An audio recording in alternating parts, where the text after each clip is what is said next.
주옵소서. 마라나타 마라나타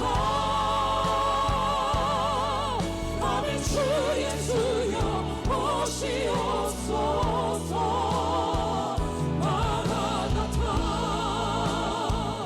마라나타 아멘. 주 예수여 오시옵소서. 마라나타 마라나타 마라나타 아멘. 주 예수여 오시옵소서. 마라나타 마라나타 아멘. 주 예수여 오시옵소서. 마라나타 마라나타 주 예수여 어서 오시옵소서. 땅의 모든 끝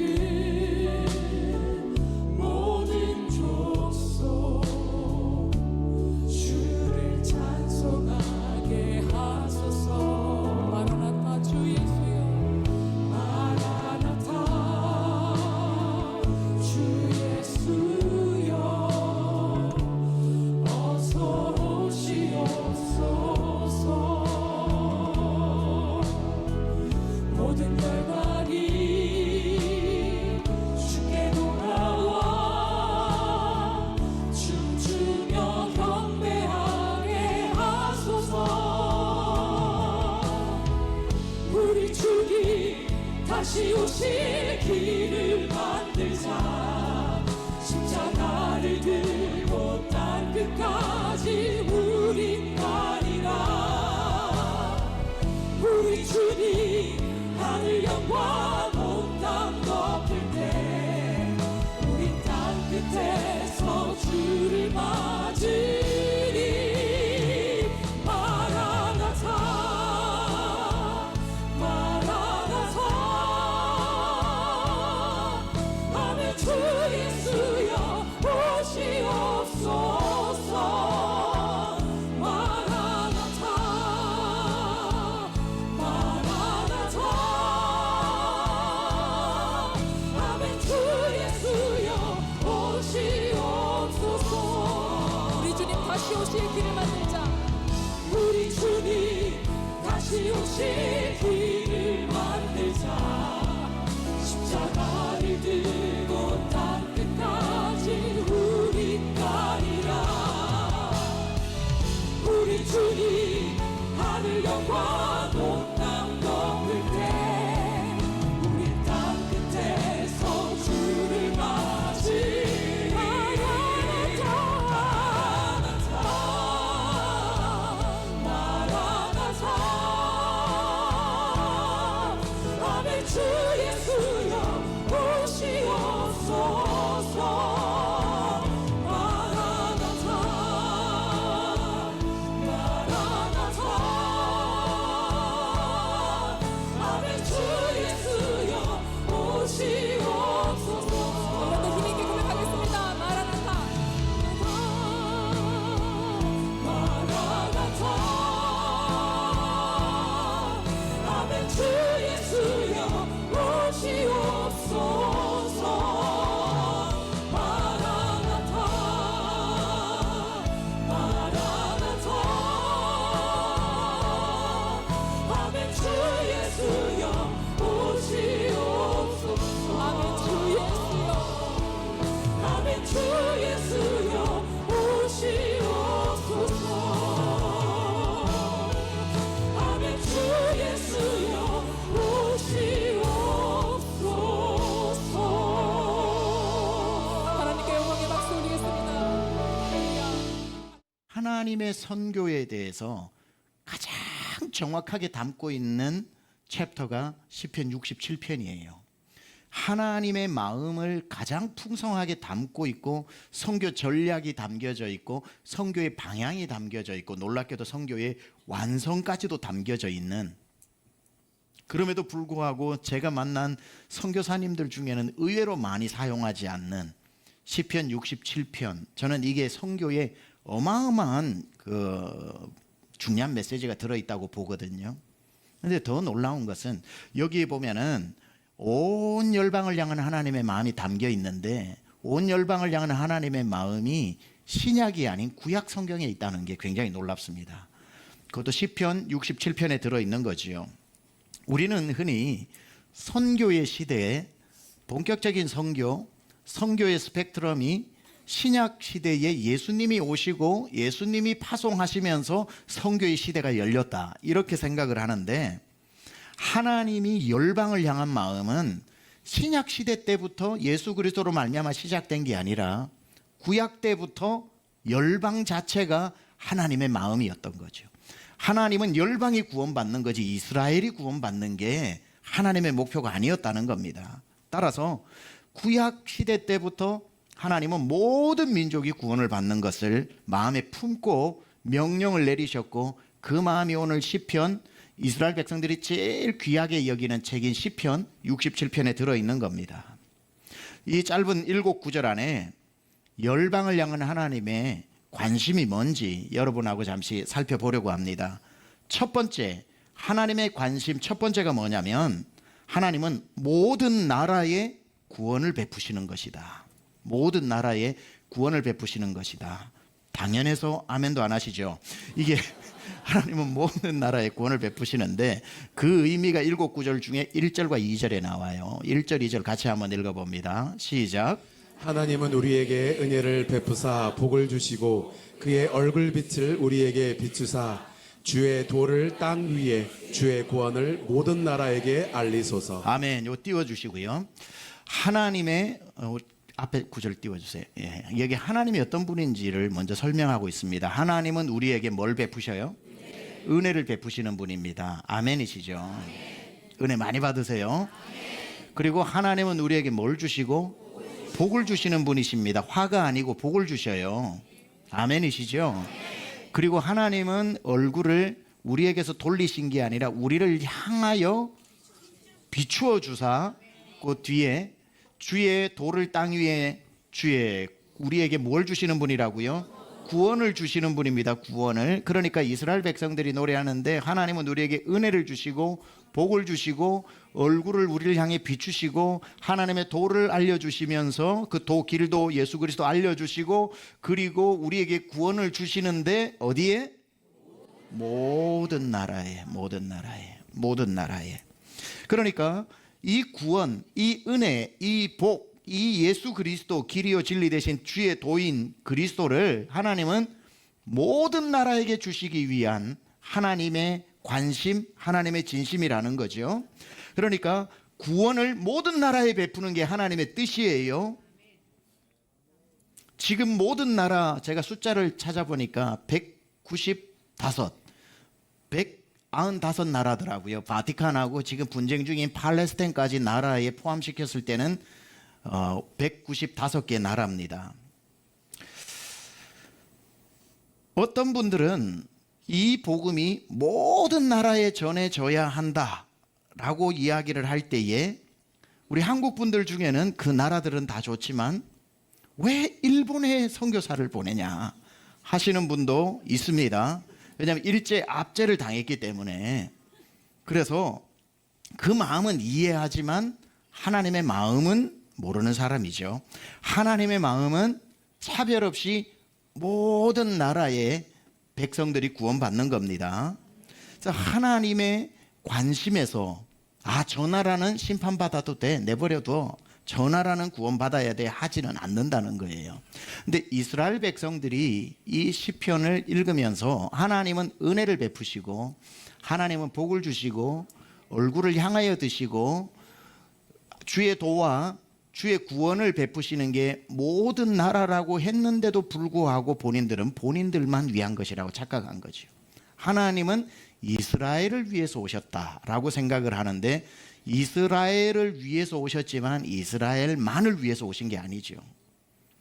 그리고 모든 나라는 이 복음을 들어야 되는 것인데 하나님의 관심에서 심판받아야 할 나라 없다는 것. 자, 우리 하나님의 진심을 알아야 되는데 하나님은 이 세상을 심판하시는 분이 아니라 구원하시는 분이죠. 그리고 이스라엘만 구원하시는 분이 아니라 모든 나라를 구원하시는 분이죠. 여러분, 하나님의 이 관심사를 오해해서는 안 됩니다. 하나님은 모든 나라의 하나님이셔요. 이스라엘의 하나님일 뿐 아니라 팔레스타인의 하나님이고 한국의 하나님일 뿐 아니라 일본의 하나님이고 하나님은 모든 나라의 하나님이신 겁니다. 요한복음 3장 15절에서 17절 보면 하나님이 우리를 향한, 이 땅을 향한, 나라들을 향한 진심이 나와요. 같이 한번 읽어보겠습니다. 시작. 이는 그를 믿는 자마다 영생을 얻게 하려 하심이니라. 하나님이 세상을 이처럼 사랑하사 독생자를 주셨으니 이는 그를 믿는 자마다 멸망하지 않고 영생을 얻게 하려 하심이라. 하나님이 그 아들을 세상에 보내신 것은 세상을 심판하려 하심이 아니요 그로 말미암아 세상이 구원을 받게 하려 하심이라. 이스라엘 백성들은 이 하나님을 자기들만의 하나님이라고 생각하는데 문제가 있는 거예요. 하나님의 진심을 모르는 행동이었죠. 그들이, 이스라엘 백성들이 아침마다 눈을 뜰 때 이스라엘 남자들이 뭐라고 기도하는 줄 아세요? 지금도 그렇게 기도를 한답니다. 예전에 말할 것도 없고 하나님 나로 이방인으로 태어나지 않게 해주셔서 감사합니다 라고 기도하고, 아멘 하시면 안 돼요 여기에. 네. 그리고 두 번째 뭐라고 기도했냐면 하나님 나로 여자로 태어나지 않게 해서 감사합니다. 이 두 기도를 매일 아침 첫 번째 기도로 드린답니다. 그러니까 이 사람들의 생각은 뭐냐면은 이스라엘 외에 이방인은 구원이 없다고 생각을 했던 거고 여자들까지도 구원이 없다고 심지어 생각한 사람들입니다. 그러니까 하나님이 어떤 분인지는 알았지만 하나님은 사랑을 베푸시고 구원을 베푸시고 은혜를 베푸시고 복을 주시는 분이지만 only for us, 꼭 오직 우리 이스라엘, 특히 이스라엘 성인 남자에게만, 이러한 협소하고 비뚤어진 생각을 가지고 있었던 거죠. 하나님은 이스라엘만 축복하셔야 되고 이스라엘만 돌보셔야 되고 그 햇빛도 이스라엘에게만 비춰주셔야 되고 구원도 이스라엘에게만 주셔야 된다는 이 생각은 하나님을 오해했다 이 말이에요. 여러분 머릿속에 오늘 성교의 밤에 먼저 이런 인식의 전환이 있어야 됩니다. 하나님은 우리 한국을 사랑하시지만 한국만 사랑하시는 게 아니고 여러분이 개인 감정 때문에 어떤 좋은 나라, 덜 좋은 나라 있을 수 있고 축구 경기하면 더 응원하는 나라, 덜 응원하는 나라야 얼마든지 저도 있지만 여러분의 마음속에 그 나라, 그 백성을 위해서 하나님이 오셨다는 모든 나라가 구원의 대상이라는 것을 기억하고 우리는 모든 나라에 선교사님들을 보내야 한다는 겁니다. 그래서 시편 67편 1절 2절에 하나님은 우리에게 은혜를 베푸사 할 때 이 우리는 이스라엘만 생각하면 안 되고 모든 나라를 이야기하는 겁니다. 하나님은 이스라엘을 사랑하지만 이스라엘만 사랑하시는 게 아니고 한국을 사랑하시지만 한국만 사랑하시는 것이 아니라 모든 나라를 사랑하신다. 오늘부터 여러분 머릿속에 선교적 차원에서 좋아하는 나라, 싫어하는 나라 하나도 없이 다 지워버리시기 바랍니다. 우리는 모든 나라에 나가야 됩니다. 모든 나라의 선교사가 가야 되고 모든 나라 사람들이 우리 교회가 우리 교회도 좋고 우리 나라에 와서 또 복음을 들을 수 있는 기회가 있어야 됩니다. 여기에 오늘 첫 번째 대상이 하나님 모든 나라의 구원을 베푸소서 그랬죠. 여기서 끝이 아닙니다. 하나님의 두 번째 진심은 모든 민족에게 구원을 베푸시는 겁니다. 모든 나라와 모든 민족의 차이가 있죠. 3절을 같이 봉독합니다. 시작. 하나님이여 민족들이 주를 찬송하게 하시며 모든 민족들이 주를 찬송하게 하소서. 5절에도 나와요. 하나님이여 민족들이 주를 찬송하게 하시며, 아까는 모든 나라였는데 지금 뭐죠? 모든 민족들이 주를 찬송하게 하소서. 자, 나라의 개념보다 작은 개념이 민족 개념입니다. 나라는 아까 195개국이라고 그랬죠. 지금 현재. 그런데 그 모든 나라의 구원이 임하는 것이 아니라 성경에 보면은 그 나라 안에 모든 민족에게라고 오늘 시편 67편이 선교적 개념을 알려주고 있는 겁니다. 자, 다시 말씀드릴게요. 나라와 민족의 차이. 중국은 한 나라죠. 그러니까 그러면 모든 나라에 선교사를 보내요. 모든 나라에 복음이 전해지면 주님이 그제서야 땅끝 재림이 오리라고 했으면 145개 나라의 선교사님 보내고 듣든 안 듣든 예수 믿으세요 선포하면은 모든 나라에 복음이 전해진 겁니다. 그런데 모든 나라에 선교사님이 들어가 있는데 재림이 안 됐어요. 예수님이 마태복음 24장에 말씀하신 걸 거짓말로 이 복음이 온 모든 민족에게 증거되리니 그제서야 끝이 오리라 그랬는데 195개국의 선교사님이 가 있는데도 왜 주님의 나라가 안 오는 겁니까? 나라가 아니라 보니까 나라 안에 민족들이 있더라는 거예요. 그러니까 중국이라고 하는 한 나라가 있지만 중국 안에는 몇 개의 더 많지만 소수 부족들이 있냐면은 56개 부족이 있는 겁니다. 시편 67편을 보면 하나님의 선교가 굉장히 정확하다는 걸 알 수 있습니다. 사실은 1973년 로전 대회 때에 랄프 윈터 박사가 Unreached People 그룹이라고 얘기해서 이제 선교는 미전도 종족 선교가 이루어져야 된다고 선포하고 그때부터 종족 선교가 선교의 개념으로 들어오게 되었어요. 그 전까지는 나라별 선교였습니다. 나라별 선교로 갔는데 아이고 중국을 가보니까 말 안 통하는 부족이 56개 부족이더라는 거예요. 더 깊이 들어가 보니까 부족이 더 많은 거예요. 그렇게 해가지고 언어별로 문화권으로 나누어 보니까 나라는 195개인데 최소 민족이 12,000개, 더 잘게 나누니 2만 개가 넘더라는 거예요. 아까 우리 김다빈 선교사가 이야기했던 것처럼 아직 그 부족들 중에 복음을 들은 우리 한국 같은 나라는 전 세계에 거의 존재하지 않죠. 한 나라가 한 민족인 나라. 그래도 우리는 당연히 한 나라 단위로 선교를 해도 된다고 생각하는 게 우리는 한 나라가 한 민족이라서 그래요. 이런 나라 많지가 않아요. 미국도 어마어마하게 많습니다. 제가 미국에 살던 제 집에서 오른쪽 집은 백인, 앞집은 인도, 왼쪽은 또 저기 남미, 다 부족들이 모여 사는 거죠. 인도네시아 선교사로 가서 한 나라의 복음을 전하면 될 줄 알았는데 인도네시아는 더 복잡해요. 공식적인 부족이 300부족입니다. 비공식 부족까지 1300개예요. 1300개. 그러니까 가보니까 자바섬 무슨 섬 해서 들어가 보니까 완전히 언어가 다르고 완전히 문화가 다른 나라들이 부족들이 많더라는 거예요. 그러니까 우리 인간은 1973년도가 돼서야 트라이브 민족 선교를 해야 되겠구나 그랬는데 시편 67편을 가면 하나님이여 모든 나라가 구원을 이라고 나라를 이야기하고 3절에 가면은 모든 민족이 주를 찬송하게 해달라고 민족이 이야기를 하고 있더라는 거죠. 예수님도 12제자를 보내시면서 너희는 모든 나라로 가라 그러지 않고 모든 민족, 모든 족속, 그게 트라이브입니다. 트라이브. 구원의 기쁜 소식을 전하고 그들에게 하나님의 은혜의 해를 선포하라고 우리 주님께서 시편 67편을 정확하게 인용하신 겁니다. 모든 민족에게 가서 민족들이 찬송하게 하라. 그러니까 선교사님들이 얼마나 많이 필요하겠어요. 얼마나 많이 필요하겠어요. 가서 언어를 연구하고 문화를 연구하고 다 우리 오늘 저녁에 있었던 선교사님 그렇게 선교지에서 하시다 오신 분들 아닙니까? 얼마나 대단하신 분들입니까? 제가 이번에 카자흐스탄을 다녀왔는데 카자흐스탄에서 카자흐스탄은 나라죠. 카자흐스탄 안에도 카자흐 민족이 있고 러시아 민족이 있고 고려 민족이 있고 다 섞여 있지 않습니까? 그렇죠? 근데 거기에 우리 교회 파송 선교사님 중에 정영택 선교사님 계셔요. 정영택 선교사님.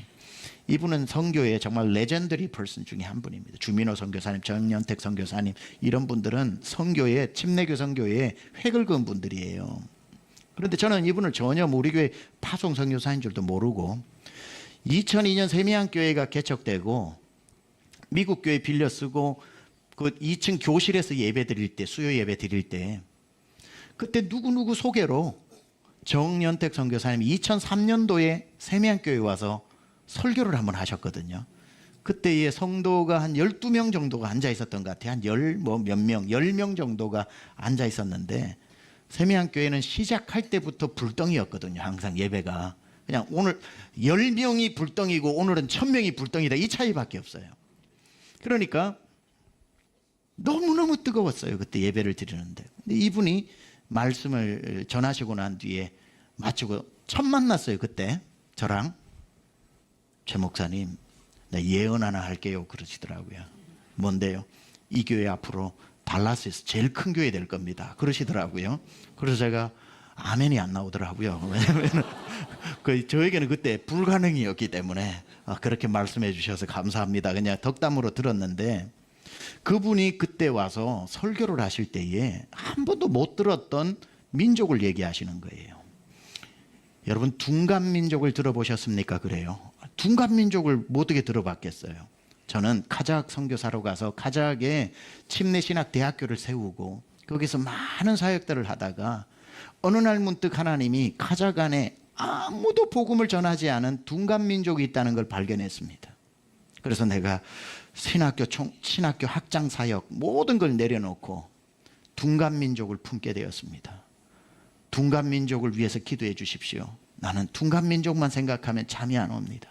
둔감 민족만 생각하면 가슴이 뛰어서 잠을 이룰 수가 없습니다. 그때에 이름도 외우기가 은근히 쉽더라고요. 둔감 민족. 근데 둔감 민족이 누구냐 하니까 아까 제가 말씀드렸다시피 중국에 회족이 있는데 그 회족들이 사우디아라비아에서 건너간 거예요. 오래전에.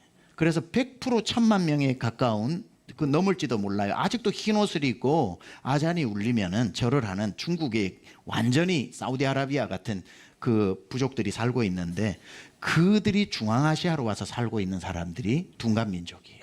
회족하고 같은 사람들이에요. 100% 이슬람을 모슬렘들입니다. 하나의 교회도 없고 아무도 둔감 민족을 카자흐 안에 있는 둔감 민족을 보는 사람이 없었을 때 정연택 선교사님이 그걸 본 거예요. 그때 10몇 명 되는 교회에서 설교하는 내내 둔감 민족을 위해 기도해 주십시오. 나는 이제부터 둔감 사역을 합니다. 마치고 식사 대접을 하는데 목사님 둔감 민족 위해 기도해 주세요. 둔감 민족 위해 기도해 주세요. 그때는 정말 막연했습니다. 이분이 정말 혼자 그런다고 아무도 리칭하지 않은 거기에서 어떤 사역이 일어날까 그냥 마음에 알겠습니다. 그렇게만 하고 기도를 했죠. 저희 그 세미양 교회에서도 후원 선교를 했으니까. 이번에 카자흐를 제가 갔잖아요. 7월 달에. 카자흐 선교사님들하고 4박 5일입니까? 그렇게 집회를 하고 난 뒤에 낮에 하루 스케줄이 없는 시간에 정연택 선교사님이 목사님 꼭 우리 교회를 가셔야 됩니다. 파송교회 담임 목사님이 안 오시면 어떡합니까? 우리 교회 꼭 좀 한번 가시자고 그래서 이 시간이 좀 애매했는데 알겠습니다 하고 이제 갔습니다. 가니까 거기에 열방교회라고 교회가 세워진 거예요. 둔감민족 벌써 그때로부터 2003년도에 오셨으니까 정확히 20년이 지난 거예요. 20년 동안 아무도 없었던 둔감민족의 교회가 세워졌는데 예배당이 아주 잘 세워져 있고 교육관이 잘 세워져 있고 그리고는 목양실로 들어오라고 그래가지고 가니까 우리 강남중앙침례교회 파송교회라서 파송교회 담임 목사님 오셨다고 상석에 앉으라고 그래서 이렇게 앉았더니만 여기에 플랜카드도 파송교회 담임 목사님을 환영합니다 이렇게 붙여놓으시고 그 뭐 선교사님 한 2분 3분 있는데 이분이 딱 그 옛날에 차트 같은 걸 열어가지고 지금부터 선교 보고를 드리겠습니다. 선교사님 앉으세요 해가지고 앉아가지고 선교 보고를 해주시는데 와 얼마나 놀라운 정말 교회 예배가 뜨겁고 그리고는 다 프레젠테이션을 한 30분 정도 해주신 다음에 우리 성도들이 목사님 기다리고 있는데 좀 교제 좀 더 하시고 가시죠. 그 음식도 준비해 놨습니다 해서 교육관으로 갔더니만 거기에 우리 교회 목자님들처럼 목자들이 쭉 앉아 있더라고요. 목자들이 한 10명, 15명 정도가 와서 저를 기다리고 있더라고요. 이렇게 앉으니까 막 박수로 환영을 하면서 정약택 선교사님 이분 이름에 무슨 목자고 그러는데 한 명도 없었던 그곳에 그분들이 예수를 믿을 수 없는 100% 무슬림인 부족이었는데 그분들이 예수를 믿을 뿐 아니라 목자가 되어가지고 제가 거기에 잠시 이렇게 차나 마시고 일어나려고 했는데 최소 2시간 정도를 붙잡혀서 앉았는데 정약택 선교사님 우리 목자들한테 정약택 선교사님이 또 둔감말도 잘하셔요. 둔감말도 잘하죠. 막 이렇게 얘기를 하니까 아마 그 뜻이 뭐 질문할 거 질문하라는 뜻이에요. 그러니까 질문을 이렇게 하는데 그분들의 질문이 뭐냐면은 우리 목원들이 있는데 이 목원들을 이러이러할 때 내가 어떻게 해야 되는가? 우리 목원 중에는 정말 알코올 중독에 빠져 있는데 그 사람을 어떻게 내가 해야 되는가 돌아가면서 질문이 다 그거예요. 계속 우는 거예요. 제가 한마디 하고 한마디 하면 그걸 스펀지처럼 받아들이면서 남자 성도 한 명은 목자인데 자기 소원은 예수님을 위해 죽는 게 소원이래요. 그냥 이 마지막 때에 하나님 앞에 내 생명을 드리는 게 소원인데 어떻게 하면 생명을 드릴 수 있냐고 묻더라고요. 그래서 때가 되면 되니까 너무 급하게 그렇게 알려고 하지 말라고 그렇게 막 묻더라고요. 저는 너무나도 큰 감동을 받고 왔습니다. 왜냐하면 제가 20년 전 미국에서 정년택 선교사님 오셔서 이제 둔간 사역 시작하려고 합니다 라고 했을 때에 제 눈이 더 깜깜했는데 그분 눈은 더 깜깜하지 않았겠습니까? 20년 후에 강남중앙침례교회 담임 목사가 되어 카자흐에 가보니까 둔간 교회가 세워지고 그 안에 꽤 한 50명 이상 되는 성도들이 모여서 예배를 뜨겁게 드릴 뿐 아니라 거기에 목자들이 벌써 20명 가까이 되는 분들이 개척교회 목사처럼 섬기고 있는 걸 보고 와, 너무나도 감동이 되었습니다. 그런 것 같아요. 이분은 카자흐 나라로 갔지만 하나님이 둔간 민족을 보여주신 거예요. 모든 나라에 하나님이 선교사를 보내시고 그 다음에 그 나라 안에 있는 모든 민족에게로 흡수되어 들어가게 하심으로 말미암아 하나님께서 한 부족도 잃어버리지 않고 우리 예수님께서 너희는 모든 민족으로 가서 복음을 전하라고 했던 그 일이 성취되는 것을 보고 제가 참 감동을 받고 놀랐습니다.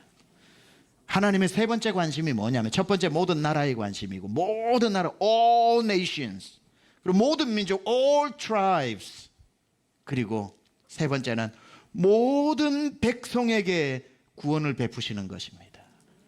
민족 안의 백성에게 4절 같이 한번 읽어보겠습니다. 시작. 온 백성은 기쁘고 즐겁게 노래할지니 주는 민족들을 공평히 심판하시며 땅 위의 나라들을 다스리실 것임이니. 여기 보면은 결국은 온 백성은 기쁘고 즐겁게 노래하는 것. 나라가 뭐 따로 있습니까? 민족이 따로 있습니까? 결국은 그 민족 안에 있는 사람에게로 가는 거죠. 사람에게로. 그래서 선교의 끝은 사람입니다. 선교의 끝은 사람입니다. 나라가 아니라 민족이 아니라 그 민족 안에 살고 있는 사람에게 가야 선교의 끝입니다. 사람이 빠진 선교가 있을까요? 안타깝게도 있습니다. 적나라하게 말씀드리면 선교를 갔는데 사람이 빠진 선교가 있습니다. 사람이 선교의 마지막 대상이 되어야 되는데 선교지에 가면 사람이 선교의 수단이 되어버린 데가 있어요. 사람이 종착역이 아니라 내가 이루는 목표가 종착역이고 그걸 이루기 위해 선교지에 있는 사람이 수단이 되는 경우가 많아요. 많지는 않지만 선교사님들 중에도 후원을 받기 위해 큰 프로젝트를 구상하고 그 프로젝트를 위해 현지인을 수단으로 사용하여 불러서 채우고 사진 찍고 선교 보고하지만 정작 거기에 모여있는 사람에게는 별 관심 없는 사람이 빠진 선교가 있다 이 말이죠. 사람이 사라진 선교, 메가 프로젝트로 선교지에 어떻게 이런 건물이 하고 큰 건물을 남겼는데 안에 사람이 없는, 사람을 잃어버린 선교가 많다는 거예요. 안타깝지만 선교를 위해 돈을 모으는지 돈을 모으기 위해 선교를 하는지 헷갈릴 정도로 선교 현장에 가보면 사람을 귀하게 여기지 않는 선교사님들도 왕왕 있습니다. 사람을 잃어버린 선교, 사람을 귀하게 여기지 않는 선교, 큰 프로젝트는 남아있는데 사람을 잃어버린 선교. 하지만 반대로 훨씬 많은 숫자의 선교사님들은 그곳의 사람을 사랑하고 그곳의 사람을 귀하게 여기고 챙기고 정성을 다해 섬기는 선교사님들이 많습니다. 이분들은 이걸 안 거예요. 67편을 안 거예요. 선교의 끝은 나라도 민족도 아닌 사람이라는 것을. 결국은 온 백성이 구원을 노래해야 되는 것. 온 나라가 아니라 온 민족이 아니라 그 민족 안에 온 사람이 하나님을 찬양하는 것이 하나님의 선교의 방향이라는 것을 아는 거지요. 우리 교회도 마찬가지고요. 선교지도 마찬가지고요. 큰 사역하다가 사람 잃어버리면 안 되는 거죠. 사람 잃어버린 선교에서는 안 됩니다. 이래서 오늘 하나님의 관심 세 가지를 살펴봤습니다. 모든 나라의 선교사 보내야 되고요. 그곳에 간 선교사는 모든 민족에게로 흡수되어 들어가야 되고요. 모든 민족에게로 간 분들은 그곳에 있는 사람을 가슴에 품고 선교해야 합니다.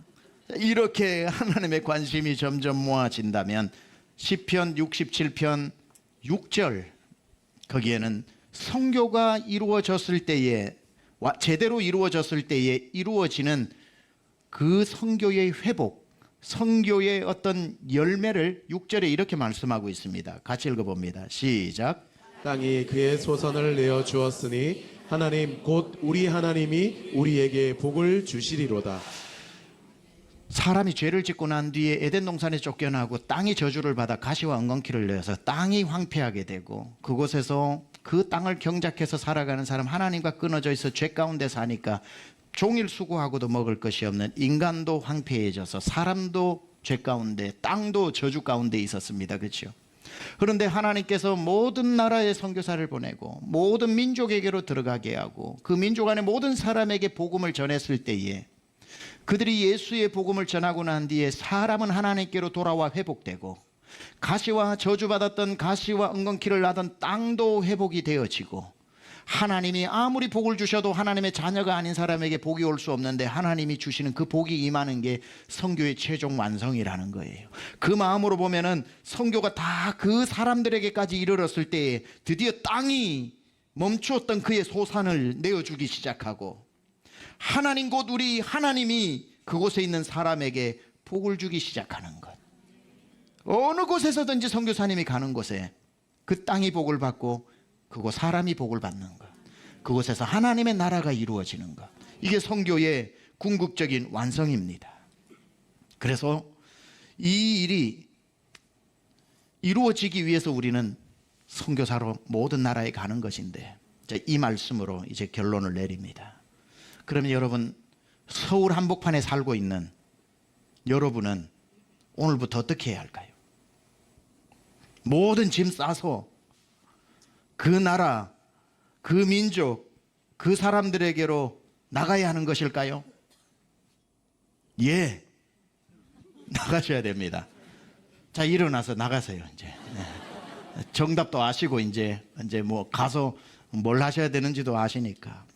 그런데 67편이 6절로 끝나지 않고 7절이 있다는 걸 주목해야 됩니다. 7절이 아주 중요한 구절입니다. 하나님의 관심 네 번째, 당신의 땅끝을 발견하는 것입니다. 우리 하나님의 모든 땅끝으로 가서 복음을 전해라고 그랬는데 땅끝이 저 예루살렘 성전도 아니고 마지막 공산주의인 북한도 아니고 땅끝이 어디인가? 7절을 같이 읽어봅니다. 시작. 하나님이 우리에게 복을 주시리니 땅의 모든 끝이 하나님을 경외하리로다. 땅의 모든 끝이라고 나오죠. 희한하게도 땅끝을 복수로 이야기하고 있습니다. 단수가 아니라 단수로 이해하면 이단이 나와요. 이스라엘이 땅끝이다, 북한이 땅끝이다, 어느 나라가 땅끝이다 라고 이야기 단수로 표현하면 극단주의적인 종말론이 나와요. 거기 안 가면은 선교 아니라고 얘기해 버립니다. 그게 아니라 이스라엘도 그 예루살렘에 있는 성전도 북한도 땅끝 중에 하나라는 겁니다. 단수가 아니라 복수형 중에 하나라는 것을 알아야 되는 거예요. 그래서 선교는 from everywhere to everywhere이지 from here to there이 아닙니다. 여기서 저기까지가 아니라 땅끝, 모든 땅끝이라서 여러분이 가야 할 저마다의 땅끝이 다 따로 있다는 거예요. 누구는 동으로, 누구는 북으로, 누구는 남으로, 누구는 서로, 누구는 서와 북의 사이로 가야 할 여러분의 모든 땅끝이 있다는 거예요. 단수를 이야기할 때 모든 교회는 그 일만 해야 된다고 얘기할 때 극단주의적인 종말론이나 잘못된 시한부적인 어떤 선교학이 나오는 에스카탈로지, 잘못된 게 나옵니다. 모든 땅끝이에요. 복수입니다. 그래서 교회들에게 맡겨준 땅끝도 다 달라서 교회가 이렇게 많아야 그 땅끝들에게 우리 강남중앙침례교회는 이 땅끝 이 땅끝 이 땅끝들을 가고 성도들도 그들 중에 그들의 땅끝으로 가고 저 교회는 저쪽으로 가야 다 모여져서 모든 땅끝에 복음이 전해지는 거지. 한 곳에만 바라보고 모든 교회가 가면 나머지 땅끝은 어떻게 하냐 이 말이죠. 여기 혹시 잘못된 선교에 대해서 가지고 있어서 극단적으로 back to the 제루살렘 예루살렘으로 가서 그곳이다. 거기도 땅끝 맞아요. 그 사명 받으면 글로 가야 돼요. 그것도 반드시 우리가 복음을 전해야 되고 그 성전이 무너져서 다시 다윗의 성전이 세워지는 거 당연히 일어나야 될 일이고 말세에 힘써야 되는 건 맞아요. 그러나 그것만 된다고 되는 게 아니에요. 땅끝들이 다 이루어져야 된다는 거예요. 북한에 복음 들어가야 됩니다. 마지막에 핍박받고 가장 기독교 핍박 지수가 세계에서 제일 높은 북한이지만 북한에만 복음이 들어간다고 주님이 오는 게 아니라 이 말이에요. 그것도 땅끝이지 그것이 땅끝이 아니라는 것을 기억하고, 감사하게도 하나님이 우리 교회는 성도들이 많고 성도들이 열심히 하니까 더 많은 땅끝들을 주셨기 때문에 우리 이곳에 와 있는 우리 포천의 외국인 근로자들 4개 교회도 하나님이 우리에게 보내준 땅끝이고, 우리가 발견한 땅끝 중에 하나는 캄보디아 여름이면 나가고 조도 나가고 미국의 인디안 그리고 내년에는 체코 프라하 헝가리 폴란드로 계속 나가는 유럽의 난민들.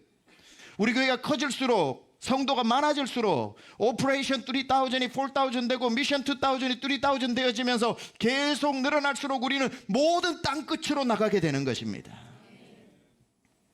그래서 여러분들 우리 교회 안에 이 7절이 제일 중요한 겁니다. 단수로 여기지 않고 복수로 여겨 모든 우리 교회가 갈 수 있는 땅끝으로 가야 할 뿐 아니라, 이제 이 말씀으로 마무리할게요. 모든 우리 교회에 땅끝이 있다면 여기 있는 여러분 한 분 한 분도 여러분만의 땅끝이 있다는 거예요. 여러분의 땅끝. 그러면 여러분의 땅끝이 무엇인가? 여러분의 땅끝이 어딘가?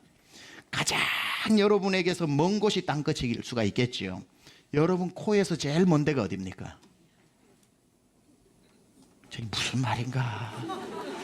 코에서 제일 먼 데가 어딥니까? 뒤통수죠. 지구는 둥그니까 자꾸 걸어 나가면 온 세상 어린이를 다 만나고 오겠네. 딱 제일 멀리 가야 이 자리입니다. 그잖아요. 한 방향으로 제일 멀리 걸어야 도착하는 데가 여기 아닙니까? 따라서 내 코에서 제일 먼 건 내 뒤통수예요. 그래서 제일 멀리 있는 땅끝이 납니다. 그래서 첫 번째 땅끝은 나예요. 무슨 말인가? 첫 번째 선교 대상이 자기라는 거예요. 혹시 여기 예수 안 믿는 분들 자기부터 선교해야 됩니다. 내가 예수 믿지 않고 교회 일 열심히 한다고 되는 게 아니라 나의 첫 번째 땅끝, 나를 주님의 자녀로 헌신하고 구원받는 것. 땅끝의 첫 번째 사람 내가 구원되고, 그리고 난 뒤에 내가 이제 어디든지 걸어 다녀도 선교적 삶을 살 수 있는 선교 훈련을 받아 준비하는 것. 이게 여러분의 첫 번째 땅끝입니다. 그러고 난 뒤에 두 번째 땅끝이 뭡니까? 가족입니다. 가족에게 복음 전하고, 세 번째 땅끝이 직장인들입니다. 친구들입니다. 네 번째 땅끝이 이렇게 와 계신 분들, 우리 한국에 와 있는 250만, 이제는 300만, 270만이라고 그래요. 점점 많아지는 우리에게 와 있는, 멀리 가지 않아도 우리 옆에 살고 있는 그분들, 그리고 우리가 계속해서 이웃 나라로 나가는 그 나라들. 땅끝은 여러분 자신에서부터 점점 넓어지는 거지요. 저는 우리 교회가 앞으로도 이번에 이 얘기하려고 여기까지 왔습니다. 이 얘기하려고. 무슨 얘기? 선교 헌신하시라고, 작정하시라고. 그래서 여러분이 정말 나갈 상황이 안 된다면 물질적으로라도 동참하시고, 정말 나갈 수 있다면 포천이라도 조도라도, 우리 남전도에 다녀온 것처럼 우리 교회 100몇십 개 지금 돕고 있는 국내 교회라도, 그것도 안 되면은 우리 지금 100몇십 명 돕고 있는 선교사님들 오셨을 때의 밥 한 끼라도 여러분 자신이 할 수 있는 땅끝을 품고 선교적 삶을 살아가는, 그래서 모든 땅끝이 주님 앞으로 돌아올 때 우리 주님께서 모든 땅끝 중에 강중침이 책임진 땅끝이 실로 많다는 칭찬을 받아서 하나님 앞에 큰 영광 돌리며 성도들은 하나님께 큰 칭찬받는 은혜가 있기를 주님의 이름으로 축원하며 이번 미션 스토리 금요일 저녁으로 하나님 앞에 영광 모두 올려드리겠습니다. 할렐루야.